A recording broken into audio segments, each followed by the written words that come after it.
Hello and welcome to FPL Malbo. My name is Andy and it's my wildcard video for you today. The wildcard is active. I would record this video further into next week, but I am working away, so this is the last chance I've got. So I've included a few alternate players in my draft because, let's be honest, I may well change my mind this week.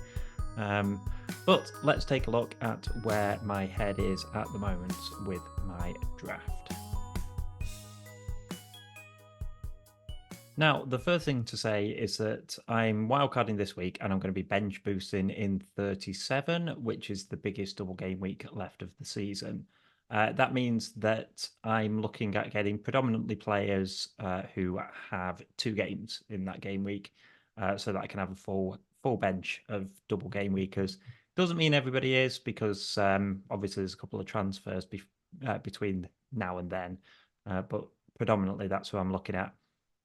So the goalkeepers, it means really that I only have 6 goalkeepers to look at. I've ruled out Edison and I've ruled out either of the Brighton goalkeepers. Brighton, I think Verbruggen's probably first choice now, but I don't think it's absolute. I think it's a risk that I'm not prepared to take.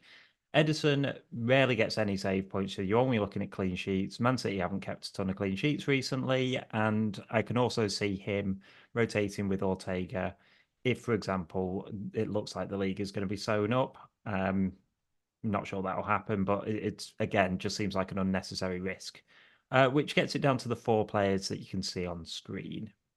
Now, Petrovic, obviously, I think getting one of Chelsea or Tottenham's keepers is pretty key because they have an extra double game week next week as well. I've gone with Petrovic.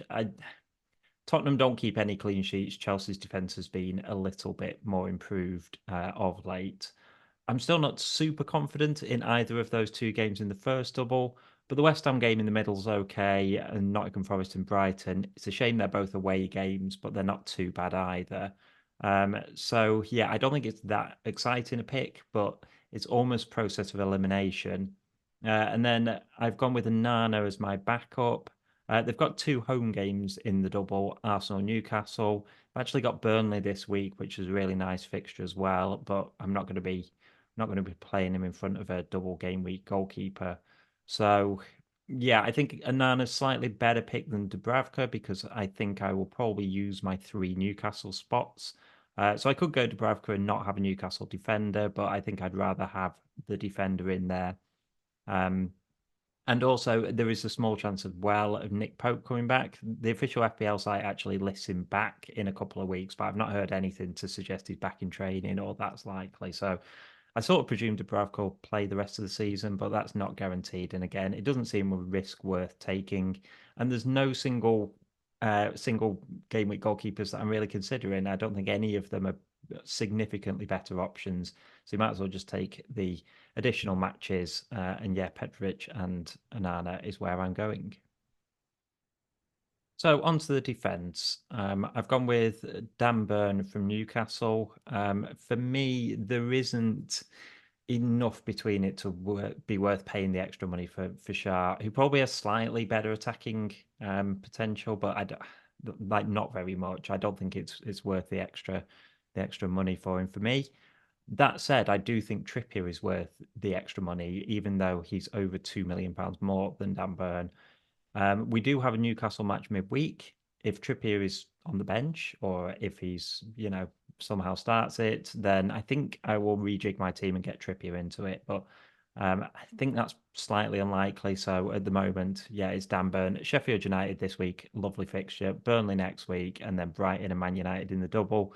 Their fixtures on paper are about as good as anyone. So yeah, the Newcastle triple up is definitely happening, and Burn is at the moment the most likely one. We've got Malo Gusto. The Chelsea defense, I think, is not fantastic, and to double up with goalkeeper and defender is a bit overkill. But Gusto has attacking potential, and he's also very, very budget friendly at 4.3 million. And I think he's absolutely nailed. I would be amazed if Reece James starts a game between now and the end of the season. But even if he does, it wouldn't surprise me if Gusto switched to left back, which is another position that they've struggled with this season. And he looks pretty adept on either side. And yeah, that attacking potential I think makes it worth it, even though I'm not completely sold on the potential clean sheets. And then finally, Pedro Porro. If he is going to be injured, then I would go for Romero. I don't really want to. I've got a lot of money invested in Pedro Porro. I think he's a miles better option than Romero. But again, it's hard when you've got 2 extra games on some teams. Yeah, it makes it difficult. I can't justify not having a Tottenham defender, I think, in there. I suppose I could potentially at that point look at maybe going Vicario in goal and, using the defender spot for a different defender. But yeah, I want Pedro Porro in there as long as he's not going to be injured for a long period of time. He's going to be in my team. And then on the bench, I've got Gabriel and Van Heck. Lewis Dunk is the best option in that Brighton defence, but he's over 1 million more than Van Heck, who started the last like 10 games, I think, something like that. It's like he's absolutely nailed in that Brighton team as first choice alongside Lewis Dunk. His attacking potential is slightly less, but I don't think it's worth spending the money unless you just have lots of extra money lying around when you do wildcard draft.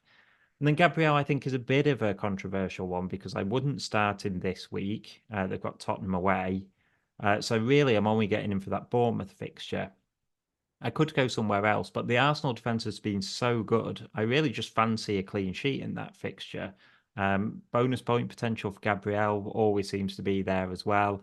And yeah, I think it's easy to get too blindsided by the idea of trying to get as many doubles in as you can. Whereas I think there's some single game week options that are just going to be good for points. And also, I probably want a City player in, City defender in Man City for game week 37.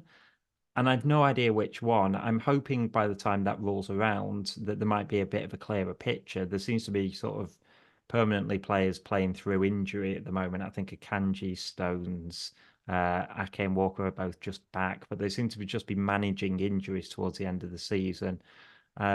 Yeah, like if Ake was to get out and be out, then Cavadio is suddenly the best option, I would say. If Akanji is out, then suddenly Ruben Diaz looks much more secure. So it's a bit of a planned transfer, and I don't love that, but I think it's probably I prefer to leave it open and still have the option to get in a City defender at a later date. The only other player that I haven't mentioned that I'm considering is Dallo. Harry Maguire is really cheap in that Man United defence, and I think he's nailed until the end of the season. He does have some attacking potential, but Dallo has a lot more. He moves into midfield a lot, like sometimes inverting, sometimes staying wide, puts a lot of crosses in. There's potential for him to get assists there. I think he's a decent option. United's fixtures are all right as well, with Burnley and Crystal Palace leading up to 2 home matches in the double, even if those matches Arsenal and Newcastle are quite tough. They are at home. So, yeah, still in consideration, but at the moment, that's the defence that I'm pretty settled on. Like I say, unless Trippier is fit, and then I'd probably rejig to get him in instead of Dan Burn. So midfield now, and this is where I am most settled, I think. Son has to be there. His form's been patchy, but you've got two extra matches over, say, Saka and Salah, and he's playing down the middle. Even if Richarlison's back, he'll move on to the left. Yeah, he has to be there. Bruno Fernandes's form has been absolutely fantastic. I think he's got 4 attacking returns in the last 3 matches. I've just finished watching the FA Cup final, quite a game, and sorry, semi-final. Yeah, quite a game. But Bruno Fernandes again involved in the goals there.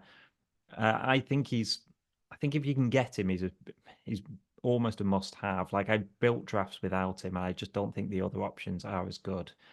I don't have to say too much about Gordon and Palmer. They're both just fantastic enablers. I honestly think Gordon has gone under the radar for how good he's been at home. I keep saying it on my team selection videos. He just returns every home match. I think he's had 1 blank at home this season. Sheffield United, I could see him getting a big score in next week. And then Brighton in the double, and a Man United team that has looked shaky defensively. And a Burnley away game in the middle. It's really nice. Like I can see big points. Gordon's in there. And Palmer is arguably the best captaincy option for next week and also for 37. So absolute no-brainer. And at the moment with my team, I've currently got Phil Foden sat on the bench, which I do not like for a Nottingham Forest away match. But I had to put one of them on the bench. So at the moment it's Foden. Could change my mind on that again, an awful lot. But again, I think he's a great option. Man City going out of the Champions League means that rotation might not be as heavy as it was, or as it could have been. And Foden is about as nailed as you get, I think, as a City attacker, or at least has been the last few months. I think Pep showed real trust in him. He's playing him in central areas alongside Kevin De Bruyne recently. Did in long periods in the FA Cup semi-final against Chelsea, and yeah, I think he'd be a good point scorer from now until the end of the season. So yeah, midfield is pretty settled. My alternative players, I've done when I've needed to free up money in drafts before, I've looked at swapping Bruno Fernandes for Garnacho. Garnacho is a really nice enabler, but I think because you've got options like Gordon and Palmer, and because I'm not considering expensive options like Mo Salah, the money isn't tight enough that I think that's a downgrade worth making. And then I only have two Tottenham players in my team. The obvious thing to do would be to use the third spot on a midfielder because that's where Tottenham have got all their best kind of FPL options, I think. But one, it's hard to know which one to go for, and two, I don't want to drop any of my current team really for them. If Madison was playing as well as he was start of the season, then it would be Madison, but he's gone off the boil a little bit. Brendan Johnson I like, but I don't think he's a guaranteed starter. And the fixtures aren't that great either. I mean, you've got that Liverpool one in between the two doubles. They've also got Arsenal and Man City in those doubles. So I don't think it's worth it even with the extra fixture. I think it is with Son because he's much more of a reliable FPL option. But for me, it's not worth taking out one of those midfielders for Johnson or Madison. And finally, we've got the attackers, and Isak and Haaland are absolute definites for me. Isak, I think, is the best attacking option from now until the end of the season, because he's in considerably better form than Haaland. But I can't go against Haaland with those fixtures. Now, I might not captain him because he has looked a bit off it, but even being off it, he still scores goals. Not as many as he did last season, but he's still the top scorer in the league. And yeah, I can't not go with him unless he's going to be out for a long period of time. Now, we've got another Man City match in midweek before the wildcard draft has to be made. So hopefully we'll see Haaland back then, and there won't be any concerns over it. But yeah, it'll definitely need a rethink if he does. And then finally, I've gone Ollie Watkins, and it's another case of I don't mind having him in the double if I have to, even against Liverpool. Villa have been so good. Liverpool looked a little bit off it, a little bit shaky defensively, and Ollie Watkins is the best player in the league from an FPL point of view over the course of the season. I think ignoring him for Chelsea and Brighton, no, they're not the two easiest games, but they're not that hard on paper either. I think there's easy potential that Ollie Watkins could get multiple returns. I think to just completely blinky yourself and ignore him and to go for like, well, you can see the alternate players that I've got sat there. Højlund, who hasn't scored in, I think, 5 or 6 since he came back from injury. Nicholas Jackson, who looks exciting, but makes poor decisions and misses chances and just isn't a reliable goal scorer. And Timo Werner, who has done well for Tottenham recently, but isn't a guaranteed starter at all, and plays out on the left is the kind of playing out of position the worst way round, really. So I can't talk myself into putting any of them in front of Ollie Watkins. And yeah, if I don't get any injuries in the next couple of weeks, then I can easily just bring in Nicholas Jackson for the double if that's what I want to do and get rid of Ollie Watkins. I don't think it's the end of the world if I had to start Ollie Watkins anyway, or if I kept Gabriel, for example, if I needed to use one of my transfers on an injury. So yeah, I think Watkins is worth it. I also think Gabriel is probably worth it, but I can see the arguments against him for sure. All I need is a couple of injuries, and suddenly I might be regretting those decisions. But I think Watkins is such a better asset than Nicholas Jackson, even with the less games. I think he'll outscore him. So that's the team. Anyway, let me know in the comments what you think of it. So that's my wildcard draft. I'm pretty sure I will change my mind on it during the course of the week, but I think 90% of it is pretty locked in place. Kieran Trippier is one that I would really like if he is back for Newcastle, but yeah, we'll just have to wait and see on that one. If you enjoyed this video, then give it a like and subscribe to the channel. But I'll be back again next week with another video. So thanks for watching, and I'll see you there.